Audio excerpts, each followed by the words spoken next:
ছটা দিনৰ চিআইডিৰ জিম্মা দিয়াৰ পিছত পিকে দত্তক বৰ্তমান মাৰাথান জেৰা অব্যাহত ৰাখিছে চিআইডিয়ে। চিআইডি জেৰাত মুখ খুলিছে পিকে দত্তই। এছআই কেলেংকাৰী সন্দৰ্ভত জালত পৰাৰ সম্ভাৱনা আছে আৰু বহু কেইজন লোক আদালতে চিআইডিৰ জিম্মালৈ প্ৰেৰণ কৰিছে আৰু বুধবাৰে জিএমচিএইচত স্বাস্থ্য পৰীক্ষা কৰা হয় পিকে দত্তৰ। এমএমচিএইচৰ চিকিৎসকৰ পৰামৰ্শ অনুসৰি জিএমচিএইচত তেওঁৰ স্বাস্থ্য পৰীক্ষা কৰা হয়। কাৰ্ডিঅ' নেফ্ৰলজি মেডিচিনকে ধৰি বহু কেইজন জ্যেষ্ঠ চিকিৎসকে কৰিলে পৰীক্ষা। অৱশ্যে সাংবাদিকৰ কোনো প্ৰশ্নৰ উত্তৰ নিদিলে এছআই নিযুক্তি কেলেংকাৰীৰ মূল খলনায়ক পিকে দত্তই।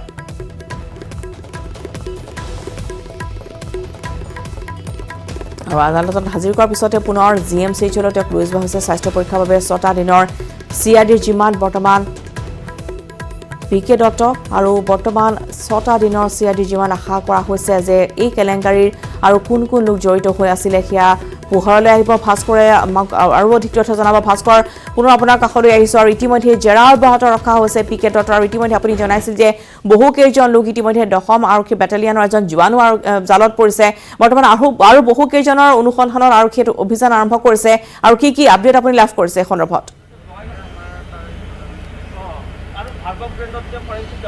কথাটো হৈছে যিহেতু তেওঁ শাৰীৰিক অসুস্থতাৰ বাবে তেওঁক আচলতে সোধা পোছা কৰিব পৰা হোৱা নাই। যিহেতু নিশাৰ ভাগত তেওঁক যথেষ্ট পলম কৰি আহি জিএমচিএইচৰ পৰা লৈ আনি চিআইডি কাৰ্যালয়ত ৰখোৱা হৈছিলে। এতিয়া তেওঁক আচলতে চিআইডি কক্ষত ৰখোৱা হৈছে, কিন্তু এই পৰ্যন্ত আমি কোনো ধৰণৰ শীৰ্ষ আৰক্ষী বিষয়া দেখা নাই বা উপস্থিত হোৱা দেখিবলৈ পোৱা নাই। হয়তো কিছু সময়ৰ পাছত শীৰ্ষ আৰক্ষী বিষয়াসকল আহি উপস্থিত হ'ব, তাৰ পাছতে পুনৰ সোধা পোছা কৰা হ'ব আৰু এজনৰ পাছত জনক আচলতে ইতিমধ্যে বিভিন্ন স্থানৰ পৰা কৰায়ত্ব কৰা দেখিবলৈ পাইছোঁ বা বিভিন্ন স্থানত গ্ৰেপ্তাৰো হৈছে বহুকেইজন লোক। কিন্তু কথাটো হৈছে যে পিকে দত্তৰ প্ৰথম অৱস্থাত এটা কথা কৈছিল যে তেওঁ কোনোপধ্যেই এই যে দিবন ডেকাৰ লগত সম্পৰ্ক নাছিলে, দিবন ডেকাৰ সৈতে কোনো ধৰণৰ পোনপটীয়া তেওঁ যোগাযোগ নাছিলে। কিন্তু শেহতীয়া যে আমি তথ্য আমাৰ হাতত যি তথ্য আহি পৰিছে সেয়া আচলতে চিআইডিৰ প্ৰাথমিক যি তদন্তত সেয়া স্পষ্ট হৈ পৰিছে। দিবন ডেকা আৰু যি পিকে দত্ত, সেই পিকে দত্তৰ মাজত সঘনাই যে কথা হৈছিলে, কথা আদান প্ৰদান হৈছিলে, সেয়া সকলো তথ্য লাভ কৰিছে। গতিকে তেনে ক্ষেত্ৰত পিকে দত্তৰ যে মিছা মাতিছে সেয়া সকলো স্পষ্ট হৈ পৰিছে। আৰু ইতিমধ্যে দেখিবলৈ পাই গৈছোঁ যে যোৱাকালি যেতিয়া দিনৰ ভাগত তেওঁক লৈ গৈছিলে এমএমচিএইচলৈ স্বাস্থ্য পৰীক্ষা কৰাৰ বাবে, সেই সময়তে তেওঁৰ শাৰীৰিক অসুস্থতা যথেষ্ট বৃদ্ধি পাইছিলে। তাৰ পাছত তেওঁক যদিও বা আদালতত হাজিৰ কৰিছিল, আদালতত হাজিৰ কৰাৰ পাছতেই তেওঁ নিশাৰ ভাগত জিএমচিএইচলৈ লৈ যাব লগা হৈছিল। আৰু জিএমচিএইচত বহুকেইটা তেওঁক আচলতে পৰীক্ষা কৰিব লগা হৈছিল। পৰীক্ষাৰ অন্তত নিশাৰ ভাগত তেওঁক লৈ আহি ইয়াতে জিৰণি দিয়া হয়। আৰু কথাটো হৈছে যি ধৰণে পিকে দত্তই এই যি কেলেংকাৰীত, এই যি নিযুক্তি কেলেংকাৰীত কেনেদৰে সাঙুৰ খাই পৰিল সেই সম্পৰ্কে কিন্তু কোনো ধৰণৰ নিশ্চিত তথ্য এই পৰ্যন্ত চিআইডিক দিয়া নাই। যদিও বা তেওঁ বিভিন্নজন ব্যক্তিৰ নাম কৈছে, বিভিন্নজন ৰাজনৈতিক নেতাৰো নাম কোৱাৰ আমি তথ্য আমাৰ তাত আহি পৰিছে, কিন্তু সেয়া আচলতে তদন্তৰ ক্ষেত্ৰত ৰাজহুৱা কৰিব বিচৰা নাই। যি নহওক বহুকেইজন আমোলা বিষয়াৰ নাম ইতিমধ্যে পিকে দত্তৰ মুখত আহি পৰিছে। আৰু তাতোতকৈ ডাঙৰ বিষয়টো হৈছে পিকে দত্তক যি ধৰণে নিৰাপত্তা দিয়াইছে, যেন কোনো ধৰণৰ ইয়াত দৃশ্যাংশ ল'ব নোৱাৰি, পিকে দত্তক ভাষ্য সংগ্ৰহ কৰিব নোৱাৰি, অৰ্থাৎ সংবাদ মাধ্যমত কোনো ধৰণৰ যাতে বক্তব্য আগবঢ়াব নোৱাৰে পিকে দত্তই, যাতে কোনো এই তদন্ত প্ৰক্ৰিয়াৰ ক্ষেত্ৰতে হওক বা তেওঁক কোন আচলতে জড়িত হৈ আছে সেই সময়ত যদি কোনো ধৰণৰ ভাষ্য ৰখাব নোৱাৰে সংবাদ মাধ্যমত, সেই সম্পৰ্কত কিন্তু অসম আৰক্ষীয়ে বিশেষ নিৰাপত্তা বাহিনী গঢ়ি তোলা দেখিবলৈ পাইছোঁ। যোৱাকালি দিনটোতো কেনেদৰে তেওঁক লৈ যোৱা হৈছিলে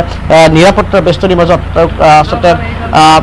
লৈ যোৱা দেখিবলৈ পাইছে। আৰু আজিৰ দিনটোতো যদি চাই চিআইডি কাৰ্যালয় সেই একেই পৰিৱেশ। চিআইডিৰ সন্মুখ ভাগত আচলতে ৰখোৱা হৈছে, বেৰিকেড বান্ধি দিয়া হৈছে যাতে কোনো সাধাৰণ লোকেই হওক বা সংবাদ মাধ্যমৰ কোনো লোক যাতে প্ৰৱেশ কৰিব নোৱাৰে। গতিকে তেনে ক্ষেত্ৰত যাতে কোনো ধৰণৰ লোকে যাতে তেওঁক সন্মুখীন হ'ব নোৱাৰে বা সংবাদ মাধ্যমৰ যাতে সন্মুখত তেওঁ মুখ খুলিব নোৱাৰে, এই ধৰণৰ ব্যৱস্থা গ্ৰহণ কৰা হৈছে। গতিকে যি নহওক, আৰু তাৰোপৰি বিষয়টো হৈছে দিবন ডেকা প্ৰসংগত যদি চায়, কাৰণ দিবন ডেকাক যোৱাকালি চিআইডিলৈ অনাৰ বিষয় আছিলে। বিয়লি ভাগত তেওঁক চিআইডিলৈ অনাৰ আচলতে কথা আছিলে, যিহেতু চিআইডিলৈ আনি দিবন ডেকা আৰু পিকে দত্তক মুখামুখি কৰি সোধ-পোছ কৰাৰ সম্ভাৱনা আছিলে। কিন্তু যিহেতু পিকে দত্তৰ শাৰীৰিক অৱস্থা অসুস্থতা বিয়লি ভাগত যথেষ্ট বৃদ্ধি পালে, তাৰ বাবে পিকে দত্ত আৰু দিবন ডেকা অৰ্থাৎ দিবন ডেকাক এছবিৰ পৰা ইয়ালৈ অনা নহ'ল, অকল পিকে দত্তক ইয়াত ৰখোৱা হৈছে। গতিকে আজিৰ ভাগত হয়তো সম্ভাৱনা আছে দিবন ডেকাক ইয়ালৈ লৈ অহাৰ সম্ভাৱনা আছে, কাৰণ দিবন ডেকা আৰু পিকে দত্তক সন্মুখাসন্মুখী সুধিব। কাৰণ পিকে দত্ত ইতিমধ্যে তেওঁৰ বিৰুদ্ধে যি অভিযোগ সেই অভিযোগ প্ৰথম নস্যাৎ কৰিছে আৰু দিবন ডেকাৰ লগত তেওঁ কোনো ধৰণৰ সম্পৰ্ক নাই বুলি কৈছে। গতিকে তেনে ক্ষেত্ৰত চিআইডিয়ে সন্মুখে দুয়োকে সোধা পোছা কৰিব যে কেনেদৰে তেওঁলোকে এই যি কেলেংকাৰীত তেওঁলোকে নিযুক্ত হৈ পৰিল, কেনেদৰে তেওঁলোকে ৰেকেটটো চলাইছিলে। আৰু যিহেতু বিভিন্নজন এজেণ্টৰ সহায়ত ইতিমধ্যে এই যি পেছাই কেলেংকাৰী, যি নিযুক্তি কেলেংকাৰী আচলতে ইয়াত জড়িত হৈ পৰিছিলে, বিভিন্নজন এজেণ্ট নিয়োগ কৰা হৈছিলে আৰু ক'ত আৰু কোন এজেণ্ট নিয়োগ কৰিছিলে। গতিকে সেই দিশসমূহ চাই থকা হৈছে। যেটো দেখিবলৈ পাইছে বহুকেইজন পৰীক্ষাতে বিভিন্ন স্থানৰ পৰা গ্ৰেপ্তাৰ কৰিবলৈ সক্ষম হৈছে আৰু যিসকল পৰীক্ষাৰ্থীয়ে ধনৰ বিনিময়ত 19 তাৰিখে জিপি এক্সামিনেশ্যন হৈছিল প্ৰি এক্সামিনেশ্যন তেওঁলোক অৱতীৰ্ণ হৈছিল গতিকে তেনে ক্ষেত্ৰত বিভিন্ন প্ৰান্তত অভিযান চলি আছে অভিযান অব্যাহত ৰাখিছে একেদৰে পিকে দত্তক নেপাললৈ পলাই যোৱাৰ ক্ষেত্ৰত যোনে সহায় কৰিছিল সেই ব্যক্তিগৰাকীক বিচাৰি থকা হৈছে সেই ইতিমধ্যে সেই বাহন এখন জব্দ কৰিছে যোৱাকালি সেয়া জ্ঞাত কিন্তু এই পৰ্যন্ত সেই বিশেষ ব্যক্তিগৰাকীক কিন্তু কোনো ধৰণৰ সংকুপ্ত উলিয়াব পৰা নাই কাৰণ ভিন্ন প্ৰান্তত আমি জানো পুৱতি নিশা ভিন্ন প্ৰান্তত CID অভিযান চলাইছিলে কিন্তু এই পৰ্যন্ত সেই বিশেষ ব্যক্তিগৰাকী যিগৰাকীক গুৱাহাটীৰ পৰা পিকে দত্ত পলাই যোৱাত সহায় কৰিছিল সেই বিশেষ ব্যক্তিগৰাকীক কিন্তু জব্দ বা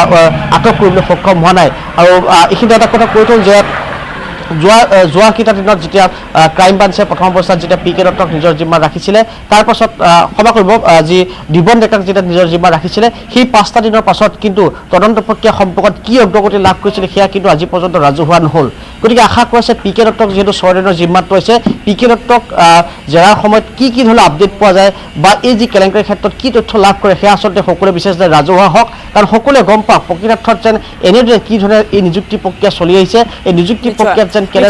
ভাস্কৰ কেৱল সাব ইন্সপেক্টৰ পৰীক্ষাই নহয় তেওঁৰ বাসগৃহত যেতিয়া তালাচী চলোৱা হৈছিল তেতিয়াহ'লে পূৰ্বৰ যিসমূহ আৰক্ষী বিভাগৰ যি পৰীক্ষা অনুষ্ঠিত হৈ গৈছিল তাৰ এডমিট কাৰ্ড পোৱা গৈছিল লগতে অনাগত দিনত হ'বলগীয়া পৰীক্ষাৰো কিছু প্ৰশ্ন কাকত তাত পোৱা গৈছিল বুলি জানিব পৰা গৈছিল গতিকে এই সন্দৰ্ভতো হয়তো তদন্ত চলিব যে এছআই কেলেংকাৰী নহয় বা এছআই পৰীক্ষাই নিযুক্তি পৰীক্ষাই নহয় আন যিসমূহ বিভাগত খালী হৈ থকা পৰীক্ষা তাৰ সন্দৰ্ভতো তেওঁলোকৰ হাতত কিবা তেনেধৰণৰ তথ্য থাকিব পাৰে বা তেওঁলোকে এই সন্দৰ্ভতো কেলেংকাৰীৰ আশ্ৰয় লৈছিল বা কেলেংকাৰী কৰিব বিচাৰিছিল বুলিও এনেদৰে তথ্য লাভ কৰা গৈছিল ভাস্কৰ না এইটো চক্ৰ এটাই চক্ৰ অকল এছআই কেলেংকাৰীত বা এছআই পৰীক্ষা কেলেংকাৰীত এই চক্ৰটো জড়িত নহয় পূৰ্বে মই আকৌ কৈছোঁ পূৰ্বতে যেতিয়া বিভিন্ন ধৰণৰ চৰকাৰী নিযুক্তি প্ৰক্ৰিয়া চলে সেই নিযুক্তি প্ৰক্ৰিয়াতে এই যি চক্ৰটো সেয়া সক্ৰিয় হৈ পৰে আকৌ কৈছোঁ তেওঁলোকৰ যিহেতু বিভিন্ন সময়ত এজেণ্ট আছে বিভিন্ন সময়ত বিভিন্ন স্থানত তেওঁলোকে এজেণ্টসমূহ নিয়োগ কৰা আছে সেই এজেণ্টসমূহক ধনৰ বিনিময়ত আচলতে এই এজেণ্টসমূহে কাম কৰে আৰু ইয়াত গুৱাহাটীৰ পৰা আচলতে সকলো নিয়ন্ত্ৰিত হয় গুৱাহাটী একাংশ শীৰ্ষ লোক আছে বহু ব্যাগম লোক আছে যিসকলৰ নেতৃত্বত আচলতে এই চক্ৰটো গঢ়ি উঠিছে তেনে ক্ষেত্ৰত পিকে দত্তৰ দৰে বা দিবন ডেকাৰ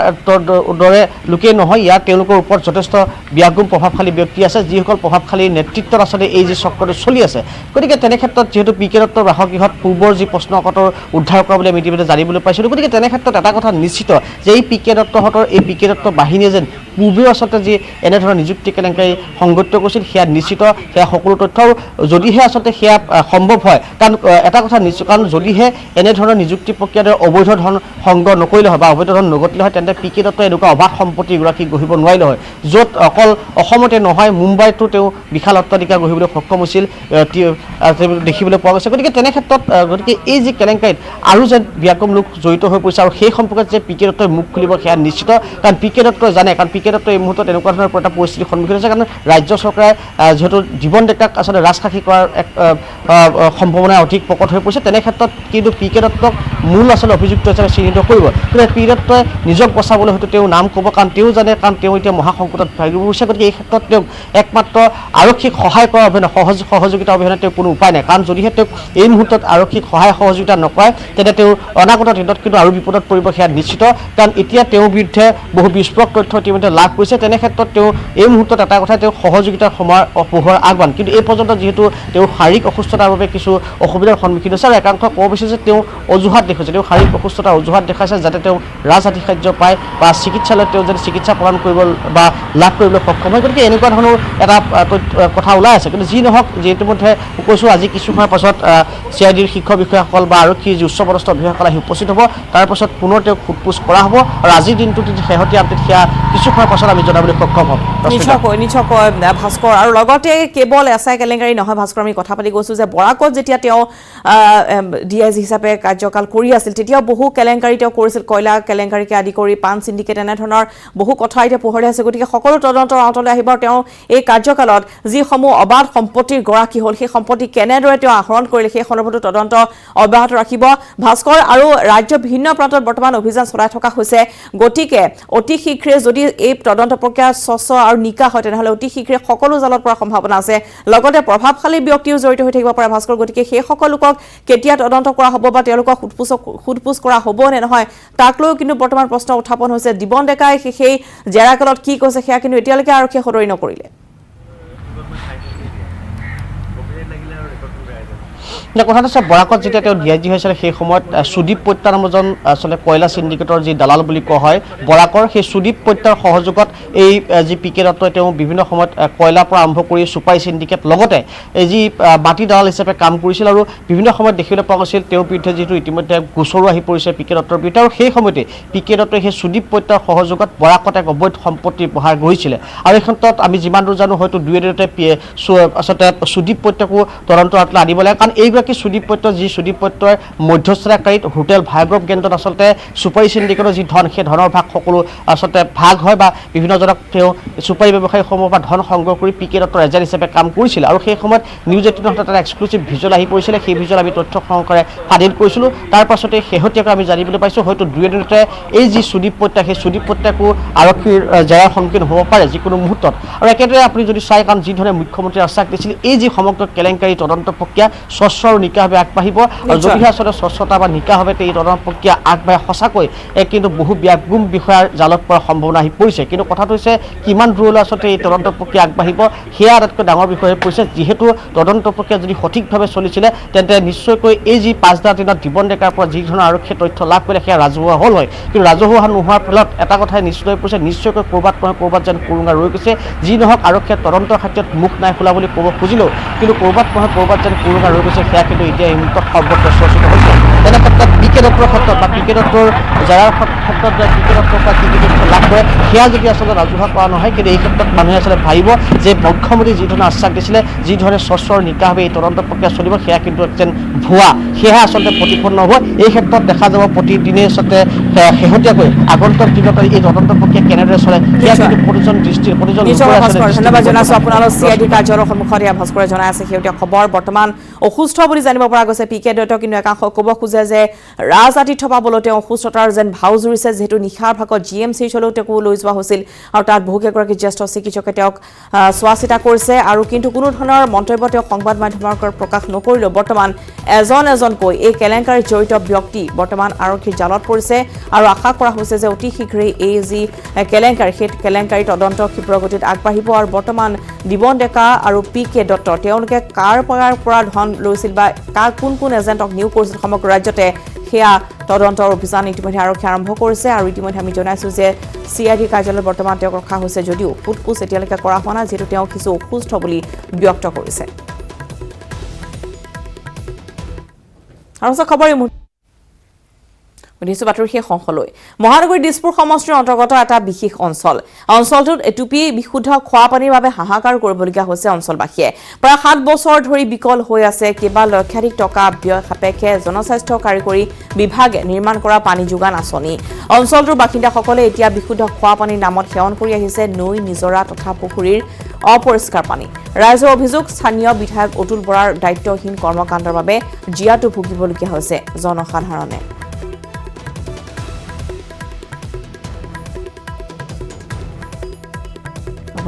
এই সন্দৰ্ভত অজয়পলৰ ৰিপৰ্ট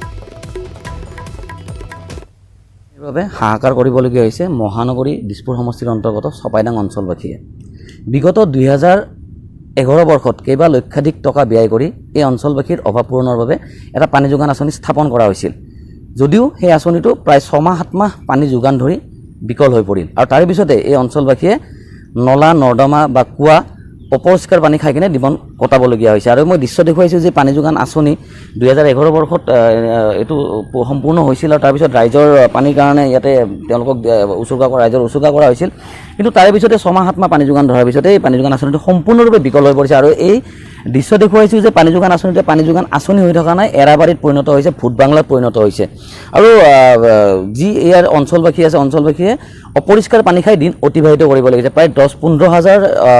মানুহ এই অঞ্চলত বাস কৰে আৰু মোৰ লগত স্থানীয় লোক আছে মই তেওঁলোকৰ পৰা এই বিষয়ে কিছু কথা জানিব বিচাৰিম তেওঁলোকে কেনেকুৱা ধৰণৰ অসুবিধাত ভুগি আছে দাদা এটা বৃহৎ অঞ্চল দিছপুৰ সমষ্টিৰ অন্তৰ্গত বিশুদ্ধ খোৱা পানীৰ বাবে আপোনালোকে হাহাকাৰ কৰিবলগীয়া হৈছে কি ক'ব গোটেই কথাটো চাওক আমাৰ মানে যদিও আমি দিছপুৰ সমষ্টিত আছোঁ সেইটো মানে অসমৰ ৰাইজক আমি ক'বলৈ লাজ লাগে যে আমি দিছপুৰ সমষ্টিত আছোঁ দিছপুৰ সমষ্টিত থাকি এই যিটো পানী যোগান আঁচনি সেইটো 2009 চনত আৰম্ভ কৰি 2011 চনত সম্পূৰ্ণ কৰিছিলে বহু মানে টকা ব্যয় কৰি পেলাই কিন্তু 6-7 মাহ পানী যোগান ধৰাৰ পিছতে সম্পূৰ্ণকৈ বিকল হৈ পৰিছে আৰু তাৰ পিছৰে পৰা মানে কোনো ধৰণৰ ইয়াত মানে চলোৱাৰ কোনো ধৰণৰ ব্যৱস্থাই নকৰিলে, যাৰ ফলত নেকি এতিয়া এই অঞ্চলৰ ৰাইজে মানে যথেষ্ট খোৱা পানীৰ কাৰণে দুৰ্যোগত ভুগিবলগীয়া হৈছে। আমি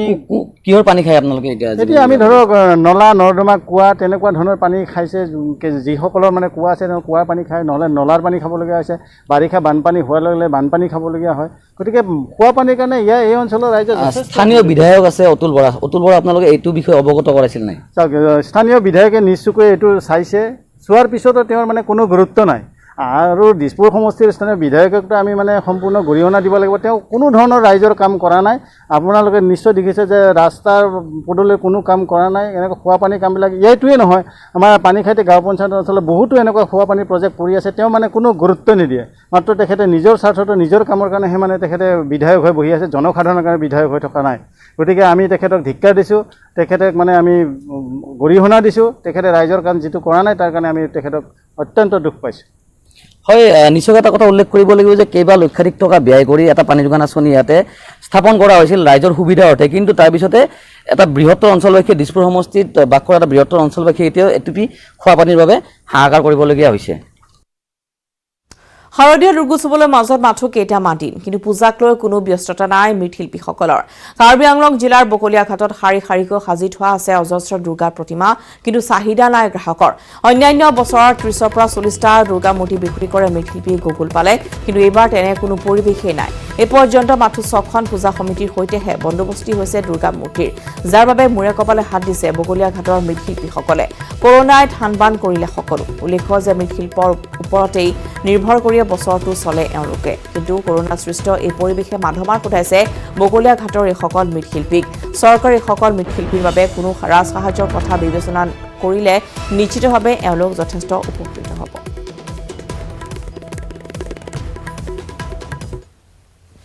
ইমান ভাল নহয়, কিয় যেনে তেনে চলি আছোঁ আৰু কোমোটি মানুহ অহা নাই এতিয়ালৈকে। অৰ্ডাৰ যেনে তেনে অৰ্ডাৰ লোকেল দুটামান লোকেল অৰ্ডাৰ হৈছে আৰু বাহিৰত দুটামান আহিছে, সৰু সৰু দুটা। মুঠতে কেইটা হৈছে? 6টামান হৈছে। অন্যান্য বছৰত কিমান বনায়? 30টা বনাওঁ। ব্যৱসায় মানে ভাল নহয়, তেনেকুৱা ভাল নহয়, বহুত বেয়া চলি আছে। আপুনি কিহৰ ওপৰত চলে? এইটো মূৰ্তিৰ ওপৰতে চলোঁ, এইটোৱে বিজনেছ আমাৰ। বেলেগ